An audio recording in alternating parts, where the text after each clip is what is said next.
Bé, segons un estudi de Càritas, l'increment de la pobresa és femení, o sigui, i tal com deia ell, estem ara en una situació en què les dones estan pitjor que fa 4 anys darrere. Per què? Perquè encara que el 13% dels milionaris han augmentat, el 55% de la gent que és rica, o sigui, la gent que és rica ara és un 55% més rica, n'hi ha 3 datos. Càritas ens dona 3 datos, com per exemple que un adult amb un xiquet que tinga dependència té una gran probabilitat de caure en el que és la pobresa. Per què? Perquè, per raons òbvies, està ella soles, i parlem d'ella perquè en un 90% dels casos això és dona,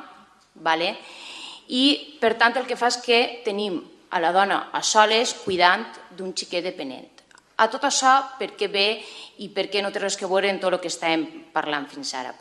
Bé, perquè està molt bé fer aquestes mocions, perquè està molt bé anar en camí de pensar,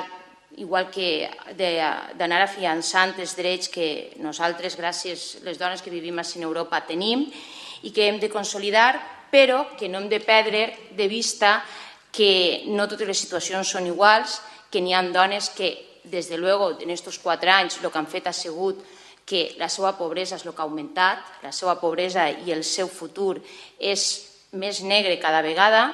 a més del que vegem l'any passat, que és un atac directe als drets de les dones, que era intentar que algú vinguera a dir sobre l'avortament que se podia fer o que no se podia fer. En fi, una sèrie de coses que n'hi ha que seguir treballant, sobretot en determinades ètnies, en determinats grups,